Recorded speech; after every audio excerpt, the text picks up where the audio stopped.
seluruh tamu tanpa kami bedakan.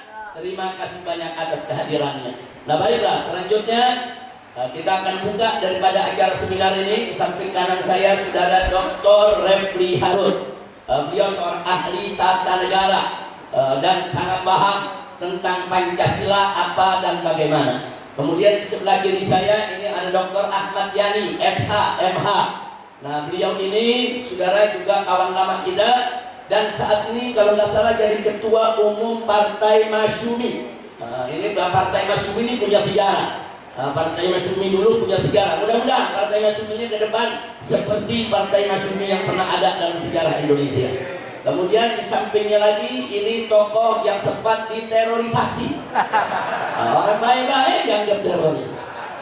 Yaitu Bapak Haji Munarman, sarjana hukum yang juga merupakan wakil ketua umum atau sekjen di Persada 212, wakil ketua umum Persada 212. Persada itu persaudaraan alumni 212. Nah insya Allah kita berharap ada dua pembicara lagi akan hadir, Dr. Abdul Khair Ramadan, Dr.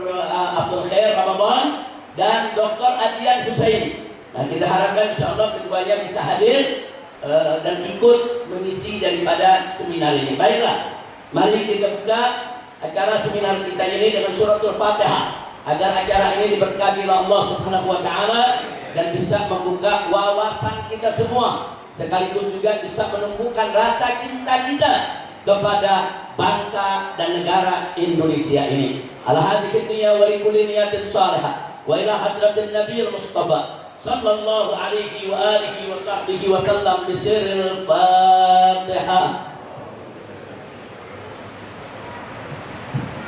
Alhamdulillahirabbil alamin.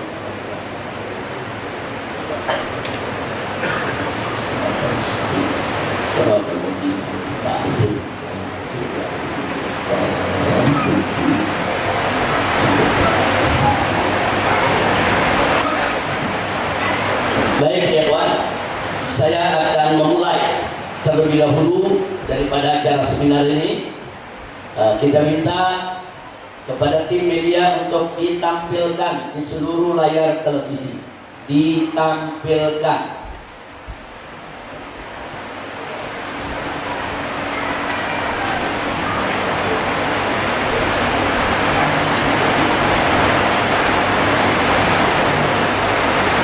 Bismillahirrahmanirrahim. Alhamdulillahirabbil alamin wassalatu wassalamu ala sayyidil mursalin wa ala alihi wa sahbihi ajma'in. Pada kesempatan ini saya akan memulai sedikit sebelum kita berbincang tentang hari kelahiran Pancasila. Maka ada yang ingin saya ingatkan secara singkat, yaitu tentang kelahiran Pancasila, yaitu berawal dari sidang Badan Penyelidik Usaha Persiapan Kemerdekaan Indonesia yang disingkat BPUPKI yang berlangsung dari tanggal 29 Mei sampai dengan 1 Juni 1945, di mana tercatat di dalam notulen sidang-sidang BPUPKI bahwa Mr. Muhammad Yamin pada tanggal 29 Mei 1945 menyampaikan usul 5 dasar negara. Yang pertama peri kebangsaan, kedua peri kemanusiaan, tiga peri ketuhanan, empat peri kerakyatan, yang kelima kesejahteraan rakyat. Nah, ketika itu Pak Yamin mengistilahkannya 5 dasar negara. Nah, kemudian selanjutnya ini disebut, dikenal kalau kita membaca buku-buku sejarah dengan nama Pancasila Yamin. Kemudian pada tanggal 31 Mei 1945, Mr. Supomo, salah satu daripada anggota BPUPKI, juga menyampaikan pidatonya dan mengusulkan agar dasar negara Indonesia yaitu Pancadharma. Nah, beliau tidak menggunakan istilah Pancasila, tapi menggunakan istilah Pancadharma. 5 dasar negara. yaitu persatuan, kekeluargaan, keimbangan lahir dan batin, kemudian musyawarah, dan terakhir keadilan rakyat. Ini yang disebut Pancasila Supomo. Kemudian yang berikutnya, Mr. Soekarno menyampaikan pidatonya pada tanggal 1 Juni 1945. Nah, beliau pada saat itu mengusulkan 5 dasar negara dan memberikan istilah Pancasila yang susunannya sebagai berikut. Sila pertama, kebangsaan Indonesia. Yang kedua, internasionalisme atau perikemanusiaan. Yang ketiga, mufakat atau demokrasi. Yang keempat, kesejahteraan sosial. Yang kelima, ketuhanan. Inilah yang disebut Pancasila Soekarno. Nah, jadi di sini perlu kita berikan catatan bahwa ketiga rumusan Pancasila tersebut yang barusan sudah kita sebutkan merupakan wacana, merupakan usulan dari peserta sidang BPUPKI dan belum menjadi putusan resmi BPUPKI. Nah, ini sebagai catatan. Ya, ini sudah dilontarkan sebagai usulan, sebagai wacana dalam forum resmi sidang-sidang BPUPKI, tapi belum menjadi keputusan resmi BPUPKI. Baik, sebagai info, semua pidato para peserta sidang BPUPKI lengkap dengan durasinya, berapa menit mereka itu bicara, tersimpan rapi dalam satu dokumen yang disebut Pringodikdo Arsip, yaitu sebuah dokumen notulen sidang BPUPKI yang semula ada di Belanda, lalu dipindah dan disimpan di Puro Mangkunegara, Surakarta, dan kini ada di Gedung Arsip Nasional. Nah, jadi seharusnya di Pringodikdo Arsip ini seluruh pidato dari kelompok manapun, dari pihak manapun seharusnya tercatat, tersimpan, karena ini merupakan catatan notulen sidang. Tapi muncul pertanyaan, apakah usulan rumusan dasar negara Indonesia dari para tokoh Islam non-sekuler juga tercatat dalam Pringodikdo Arsip? Saya belum bisa jawab sampai saat ini. Kenapa? Karena selama ini saudara muncul lagi pertanyaan, kenapa tidak pernah diceritakan dalam buku-buku sejarah? Karena dalam buku-buku sejarah yang selalu ditampilkan yang tidak tadi. Nah, yang pendapat Pak Jamin, Pak Supomo, Pak Karno, itu yang ditampilkan. Lalu bagaimana pidato-pidatonya para kiai, para ulama, para tokoh-tokoh Islam? Sampai saat ini saya belum pernah mendapatkan datanya.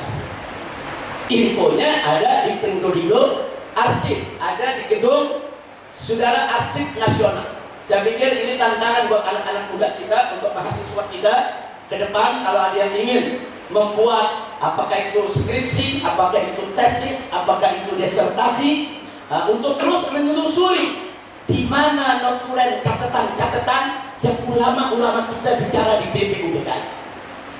Ini satu masukan, silakan untuk diselidiki, dan ini akan menjadi satu penemuan besar. Karena dalam buku-buku sejarah tidak ditampilkan, kita nggak tahu apakah memang sengaja tidak ditampilkan tapi arsipnya masih ada, atau memang di arsipnya sudah dihilangkan, atau memang sudah musnah. Wallahu a'lam. Kita tidak berani untuk menuduh, tapi ini satu pertanyaan besar yang harus kita jawab, karena ini menyangkut sejarah bangsa Indonesia. Apalagi sekarang informasinya ada penulisan baru, pengulangan, ada rancangan, yaitu penulisan ulang sejarah bangsa Indonesia. Saya berharap dalam penulisan ulang sejarah ini perlu ditemukan dan ini perlu dipaparkan. Alhamdulillah. Silakan Dr. Adian Husaini langsung maju ke depan, duduk di samping Dr. Refri. Silakan. Silakan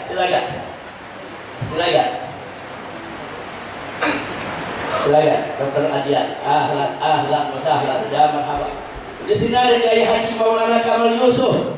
Ya ahlan wa sahlan Kiai. Saya nggak lihat beliau datang, tahu udah di belakang. Terima kasih banyak Kiai Maulana Kamal Yusuf. Hafizahullah taala wa ra'ah. Wa madarallahu bi tuli hayati wa nafa'ana bi ulumi fid din wa dunya wal akhirah. Nah baik, selanjutnya saudara, kenapa saya meyakini bahwa di sana ada catatan-catatan pidato-pidato tokoh-tokoh Islam non sekuler? Kenapa saya yakini itu? Karena di dalam arsip tersebut tercatat dalam pidato Mr. Supomo. Beliau mengatakan di dalam pidatonya, kata beliau ini salah satu saudara anggota BPUPKI dan ada pidato di BPUPKI yang tadi ada susunan Pancasila. Apa beliau bilang? Memang di sini terlihat ada dua paham, ialah paham dari anggota-anggota ahli agama yang menganjurkan supaya Indonesia didirikan sebagai negara Islam, dan anjuran lain sebagai telah dianjurkan oleh Tuan Muhammad Hatta, ialah negara persatuan nasional yang memisahkan urusan negara dan urusan Islam. Dengan lain perkataan, bukan negara Islam. Pidato ini ada dalam arsip, di gedung arsip nasional. Sudah. Nah, artinya dari pidato ini kita dapatkan kesaksian dari Mr. Supomo. Memang di sana di BPUPKI itu ada dua paham. Ada menginginkan Indonesia jadi negara Islam, ada menginginkan Indonesia jadi negara sekuler. Sudah. Nah, kemudian menginginkan negara Islam di sini disebut ahli agama. Siapa itu ahli agama? Ulama, kiai. Nah, memang di BPUPKI itu banyak ulama. Ada Kiai Haji Wahid Hashim dari NU, ada Kiai Haji Abdul Kahar Mudakir dari Muhammadiyah, ada Kiai Haji Agus Salim dari Syarikat Islam, saudara, dan lain-lain. Nah, artinya ada kesaksian dari seorang tokoh yang masuk dalam kelompok sekuler nasionalis bahwa di sana ada pendapat, ada usulan dan tokoh ahli agama. Nah, sekarang kita bertanya, di mana pidato mereka? Di mana catatannya pidato mereka? Di mana usulan-usulan mereka?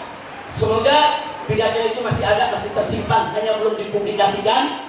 Jangan sampai pidato itu sengaja disembunyikan, apalagi sengaja dihilangkan. Na'udzubillah min dzalik.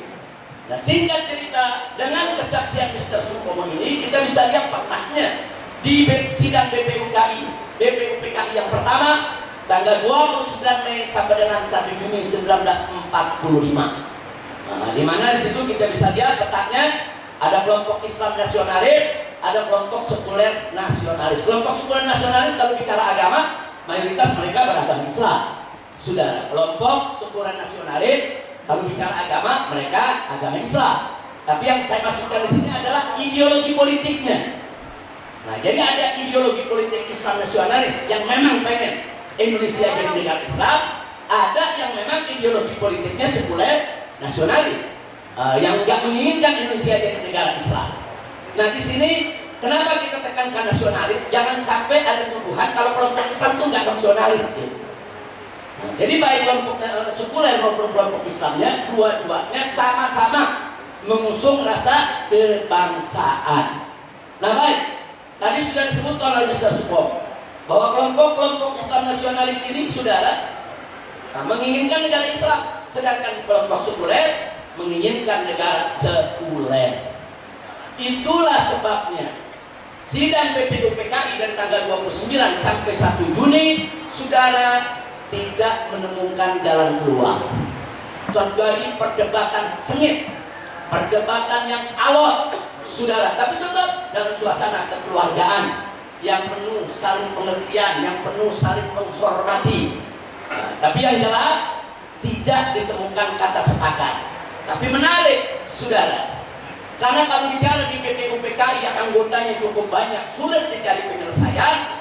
Akhirnya atas usul Bung Karno yang disepakati oleh seluruh anggota BPUPKI, sebaiknya persoalan ini diselesaikan oleh tim kecil saja. Itulah yang kita kenal dengan tim 9. Nah, tim 9 ini, saudara, atau disebut juga panitia 9. Dari kelompok Islam ada Kiai Haji Abdul Wahid Hashim, ada Kiai Haji Abdul Kahar Mudakir, ada Kiai Haji Agus Salim, dan ada Abi Kusno Cokro Suyoso. Ini yang mewakili kelompok Islam. Sementara yang mewakili kelompok sekuler nasionalis ada Soekarno, ada Muhammad Hatta, ada Muhammad Yamin, dan ada Ahmad Subarjo. Ditambah satu dari non-muslimnya, yaitu AA Maranis. Singkat cerita, kelompok kecil ini akhirnya mereka berdebat, ada argumentasi, berdiskusi. Singkat cerita, dapatlah kesepakatan. Hasil dari panitia 9 adalah lahirnya Piagam Jakarta pada tanggal 22 Juni 1945. Nah, artinya ini sebagai kompromi di antara kelompok-kelompok yang berbeda pendapat. Nah, kemudian, saudara, hasil ini dibawa ke sidang BPUPKI yang kedua. Yang pertama sudah selesai, 29 Mei sampai 1 Juni. Tim kecil bekerja. 22 Juni ada kesepakatan. Nah, bulan besoknya digelarlah sidang BPUPKI kedua dari tanggal 10 sampai dengan 16 Juli 1945. Singkat cerita, di sini pembelaan Bung Karno dan kawan-kawan luar biasa.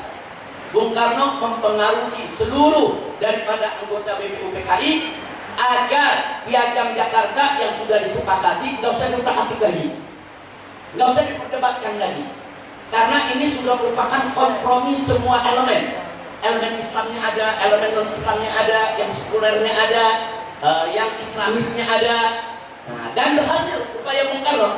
Akhirnya seluruh anggota BPUPKI sepakat, saudara, bahwa Piagam Jakarta 22 Juli 1945 menjadi dasar negara Indonesia manakala Indonesia ke depan merdeka. Karena BPUPKI ini memang satu badan yang dibuat untuk persiapan kemerdekaan. Jadi mereka berunding, kalau besok kita merdeka nih, entah tanggal berapa ke depan, dasar negara kita apa? Nah, jadi ini pendiri bangsa kita luar biasa. Kita belum merdeka, mereka udah siapkan dulu dasar negaranya apa yang mereka sepakati. Jadi jangan nanti udah merdeka baru ribut.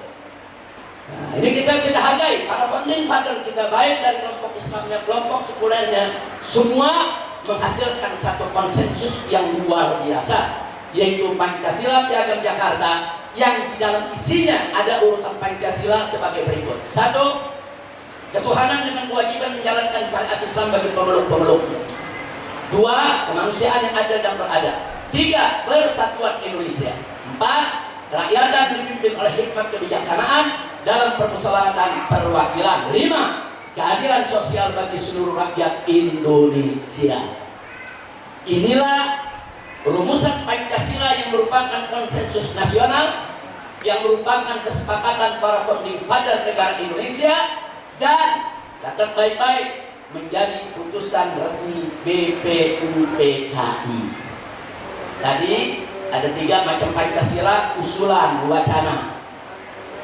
Lalu yang disepakati yang mana? Yang disepakati ini susunannya. Inilah disebut Pancasila Piagam Jakarta 22 Juni 1945. Dan inilah dasar negara Indonesia saat proklamasi 17 Agustus 1945. Jadi waktu kita merdeka 17 Agustus 1945, dasar negara kita tertuang di dalam Piagam Jakarta. Nah, kemudian berdasarkan cerita dari Bung Hatta, ada yang keberatan. Pak Hatta bercerita, beliau didatangi oleh ofisir Koibun Jepang, Laksamana Maeda. Didatangi, Laksamana Maeda ini menyampaikan orang-orang di Indonesia Timur itu keberatan dengan ada kata-kata dengan kewajiban menjalankan syariat Islam bagi pemeluk-pemeluknya. Disampaikan dan diminta agar itu dirubah. Saudara, artinya apa? Kalau Jepang minta itu diubah, ternyata memang sampai tanggal 17 Agustus bunyinya masih begini, belum diubah. Inilah dasar negara kita ketika kita merdeka. Nah, karena ada tekanan dari Jepang, akhirnya mari kita lihat, digelarlah sidang PPKI, Panitia Persiapan Kemerdekaan Indonesia. Kalau tadi namanya BPUPKI, ada 2 masa persidangan, sudah selesai. Dibentuk yang baru PPKI. Saudara, nah ternyata tidak semua anggota tim 9 masuk ke PPKI. tidak semua anggota tim 9, panitia 9 yang menghasilkan Piagam Jakarta masuk menjadi anggota PPKI. Nah, kemudian apa yang terjadi, saudara? Sila pertama Pancasila dalam Piagam Jakarta yang berbunyi ketuhanan dan kewajiban menjalankan syariat Islam bagi pemeluk-pemeluknya diubah menjadi sila pertama Pancasila dalam Undang-Undang Dasar 18 Agustus 1945, yaitu ketuhanan yang Maha Esa.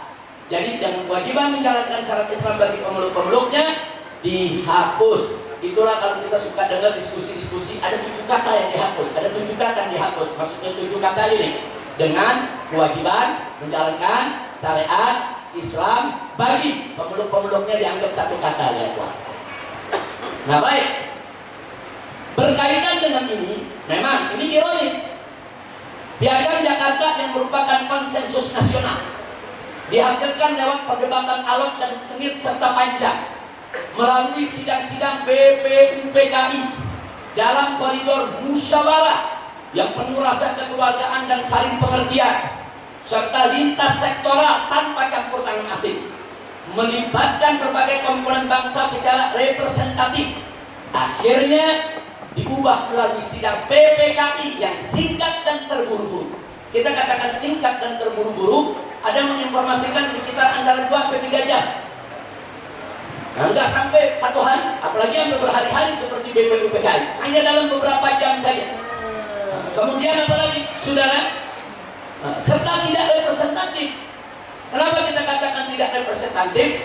3 kiai saja, trio kiai yang mati-matian memperjuangkan Piagam Jakarta, saudara, nggak hadir dalam sidang PPKI. Yang 2 memang tidak dijadikan anggota, yang 1 lagi sedang dalam perjalanan ke Jawa Timur. Jadi nggak bisa untuk menghadiri. Yang sedang dalam perjalanan ke Jawa Timur Kiai Haji Abdul Wahid Hashim. Nah, sementara Kiai Haji Agus Salim dan Kiai Haji Abdul Kahar Muzakir nggak menghadiri, sudah berada di Jakarta. Artinya seolah-olah ini kayak dirancang nih, ada perubahan. Nah, jadi kalau kiai-kiai terlalu pintar jangan dihadirin dulu. Nah, nanti berdebatnya repot kalau kiai terlalu pintar, ya Pak. Ini yang terjadi, fakta.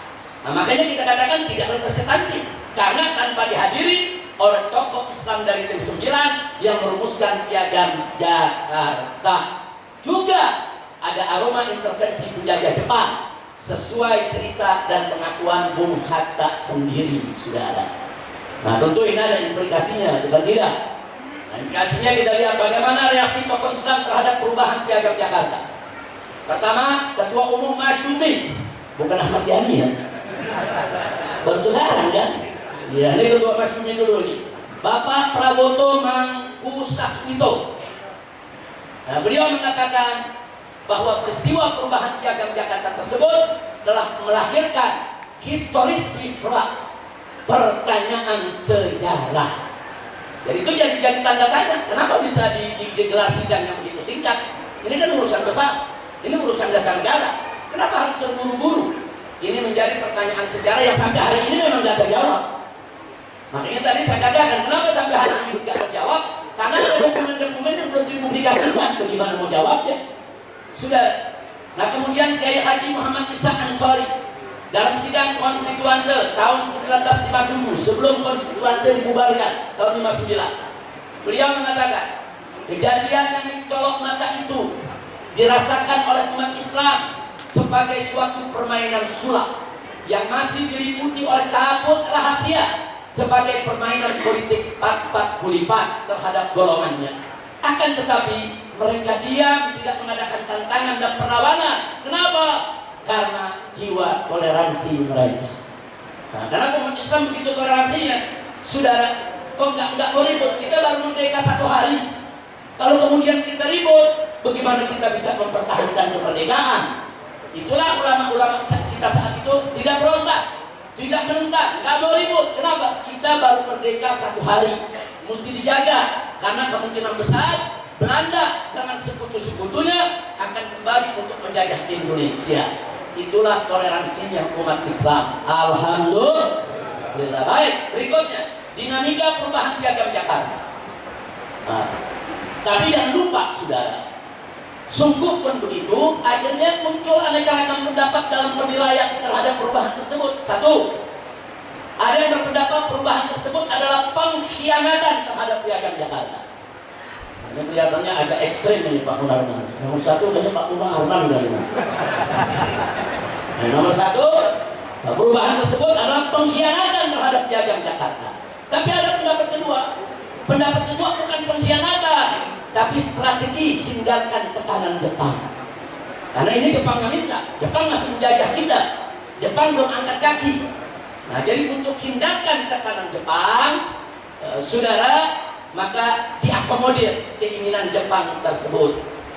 Tapi ada pendapat ketiga, terlepas dari mana yang benar nomor satu atau dua, tapi ada hikmah ilahiyah yang ketiga, yaitu dari sila syariat berubah jadi sila tauhid dengan kewajiban menjalankan syariat Islam. Ini sila syariat dihapus, diganti dari ketuhanan yang Maha Esa. Tauhid bukan itu? Tauhid. Jadi umat Islam mau dikadahin, nggak bisa. Wa yamkuruna wa yamkurullah wallahu khairul makirin. Umat Islam mau dibohongin, nggak bisa. Allah tolong, hilang syariat, datang tauhid, lebih kenceng lagi tauhid. Nah, kira-kira jelas tidak? Baik. Nah, kemudian berikutnya, dari sila syariat jadi sila tauhid, saudara. Karenanya dari Haji Muhammad Isa Ansori dalam catatan putranya, yaitu Haji Endang Saifuddin Ansori, pernah mengatakan bahwa satu-satunya alternatif bagi penyokong Pancasila ialah merelakan Pancasila dalam asuhan dan rawatan Islam. Nggak bisa, saudara. Pancasila dirawat oleh pihak lain nggak bisa, karena Pancasila itu lahir dari rahim Islam, harus dirawat dengan cara Islam. Yang berikutnya juga beliau mengatakan bahwa Pancasila mesti hidup dengan teman-temannya sila yang lain, 1001 sila yang tersebar dalam lembaran dan ajaran Islam. Nah, jadi ini kita bicara Pancasila dalam Islam, bukan Pancasila lagi. Ada 1001 sila, saudara. Ada 5 sila dari ajaran Islam diambil sebagai dasar negara. Alhamdulillah, kita bersyukur. Walaupun kalau kita bicara jujur, di dalam Islam ada 1001 sila, ya kawan. Alhamdulillah. Kemudian yang berikutnya beliau mengatakan, bila Pancasila tidak dijaga dengan cara seperti ini, maka akan ditelan oleh imperialisme dan komunisme. Dan ini terbukti. Begitu Pancasila dirawat oleh seorang Bung Karno yang mengagumi Marxisme, saudara, akhirnya Partai Komunis Indonesia diizinkan hidup di bawah payung Pancasila. Nah, padahal kalau kita lihat cara Pancasila, nggak boleh PKI ada di bawahnya, saudara. Nah, kenapa bisa terjadi? Karena Pancasila tidak dirawat dengan rawatan Islam. Baik, Profesor Hasairin, sarjana hukum, dalam buku Piagam Jakarta, Demokrasi Pancasila, beliau mengatakan, dari manakah datangnya sebutan ketuhanan yang Maha Esa itu? Dari pihak Nasrani kah? Dari pihak Hindu kah? Atau dari pihak Timur Asing kah?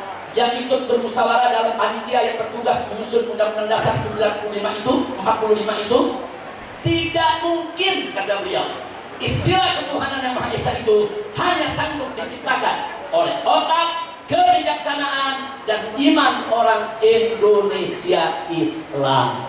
Alhamdulillah. Nah, baiklah, saudara, setelah panjang lebar kita sampaikan tadi, yang menjadi catatan kita bahwa dasar negara Republik Indonesia yang tertera dalam Undang-Undang Dasar 1945, baik dalam pembukaan alinea keempat maupun pasal 29 ayat 1, bahwa negara berdasar atas ketuhanan yang Maha Esa. Ini dasar negara kita. Ini dasar negara kita. Kemudian yang dimaksud dengan ketuhanan yang Maha Esa adalah Allah Subhanahu wa Ta'ala. Dari mana kita bisa mengklaim yang dimaksud adalah Allah Subhanahu wa Ta'ala? Karena dalam pembukaan Undang-Undang Dasar alinea yang ketiga berbunyi, atas berkat rahmat Allah yang Maha Kuasa. Rahmat Allah yang Maha Kuasa. Itu siapa itu? Allah. Siapa itu? Siapa itu? Allah Subhanahu wa Ta'ala disebut dalam pembukaan tersebut alinea 3. Begitu masuk alinea 4 bicara dasar negara ketuhanan yang Maha Esa, maka yang dimaksud ketuhanan yang Maha Esa tidak lain dan tidak bukan adalah Allah yang Maha Kuasa. Alhamdulillahirabbil alamin. Nah, akhirnya kita simpulkan dari apa yang barusan kita sampaikan. Kita belum masuk ke soal hari kelahiran Pancasilanya, sudah. Saya hanya ingin menyinggung soal dasar negara. Kalau kita ibaratkan Indonesia ini suatu bangunan, dikatakan oleh MPR Indonesia punya 4 pilar, yaitu 1 Pancasila, 2 adalah UUD 1945, 3 Bhinneka Tunggal Ika, kemudian yang keempat adalah NKRI. Ingat, ini bangunan, ada atapnya, saudara. Ini bangunan namanya Indonesia, ada tiang. Kalau nggak ada tiang nggak berdiri. Tapi jangan lupa, tiang ini juga akan rubuh kalau nggak ada fondasi. Nah, sekarang fondasinya apa? Itu tadi, fondasinya adalah ketuhanan yang Maha Esa. Maka itu dari dulu saya selalu berteriak, Indonesia adalah negara tauhid. Jadi Indonesia adalah negara tauhid berdasarkan konstitusi, saudara. Nah, ini yang kita ingin sampaikan soal dasar negara. Nah, tapi sekarang kita mau bicara, lalu kapan sih Pancasila itu lahir? Nanti akan dibahas oleh para narasumber kita, ya Pak. Yang jelas di sini saya ingatkan semua, Pancasila dalam sejarahnya telah mengalami gonta-ganti, perubahan demi perubahan. Yang pertama kita lihat Pancasila Piagam Jakarta yang kita sebut sebagai konsensus nasional, kesepakatan pendiri bangsa.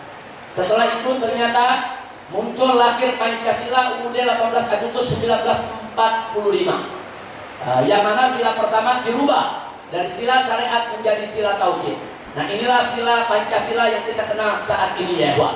1 ketuhanan yang Maha Esa, 2 kemanusiaan adil dan beradab, 3 persatuan Indonesia, 4 kerakyatan dipimpin oleh hikmat kebijaksanaan dalam permusyawaratan dan perwakilan, 5 keadilan sosial bagi seluruh rakyat Indonesia.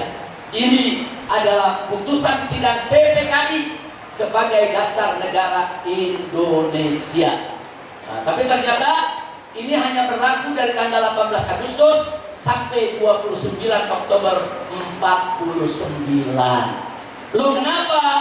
Sebab saudara, lahir muncul Pancasila Undang-Undang Dasar RIS tanggal 29 Oktober 1949. Artinya apa?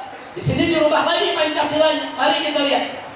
Dirubahnya sampai Mr. Muhammad Rom mengatakan ini Pancasila penyelewengan. Yang bunyinya kita lihat, 1 ketuhanan yang Maha Esa, 2 kemanusiaan, 3 kebangsaan, 4 kerakyatan, 5 keadilan sosial. Jadi Pancasila berubah.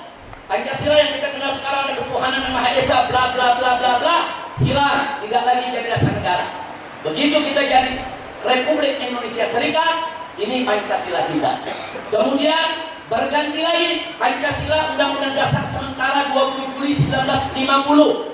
Sudah isinya sama dengan Pancasila RIS yang tahun 49, saudara. Nah, di sini Profesor Hazair SH mengatakan ini Pancasila palsu.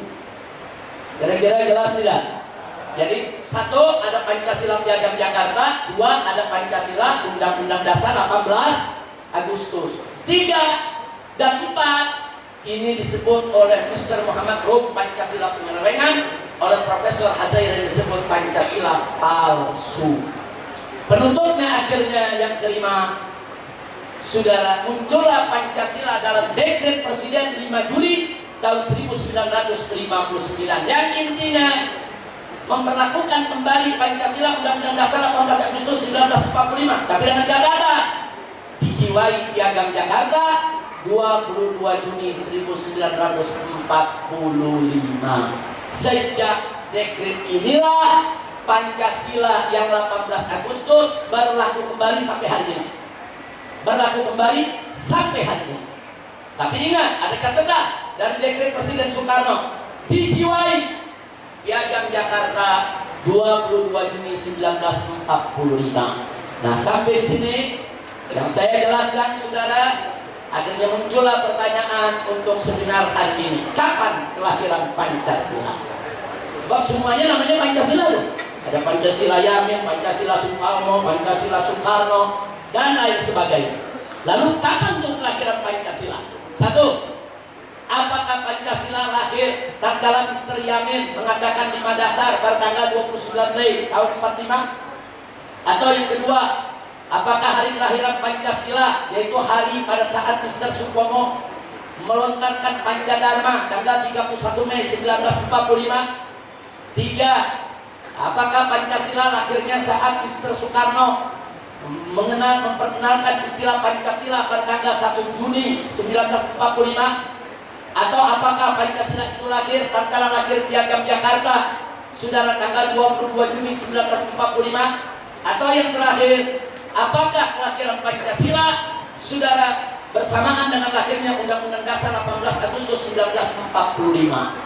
Yang mana yang menjadi hari lahir Pancasila? Yang jelas, di rezim yang lalu pada saat Jokowi berkuasa, partai PDIP sangat dominan. Mereka memutuskan bahwa kelahiran Pancasila adalah 1 Juni 1945 saat disampaikan oleh Bung Karno. Yang mana yang betul? Wallahu a'lam. Ini tugas para narasumber kita untuk membedahnya. Kira-kira jelas tidak? Jangan ada pemungutan suara di sini ya. Nah, ini bukan pemungutan suara. Ini yang hadir sini para ahli semua, para pakar. Selamat datang Dr. Abdul Khair Ramadan. Ini pendiri HRS Center bersama Haji Munarman. Nah, kemudian diakuisisi ya. HRS Centernya pindah ke Petamburan, tapi beliau tetap dengan Pak Munarman sebagai bagian daripada pembina dan penasehatnya. Alhamdulillah ya Rabbil alamin. Nah, itu yang saya mau sampaikan, saudara. Akhirnya kita kembalikan, yaitu ke Habib Ali bin Abu Bakar Atas selaku sekund daripada Front Persaudaraan Islam yang hari ini bertindak sebagai pembawa acara atau pengarah daripada seminar ini. Dari saya sekian, terima kasih. Hadanallahu wa iyyakum ila siratal mustaqim. Wassalamualaikum warahmatullahi wabarakatuh.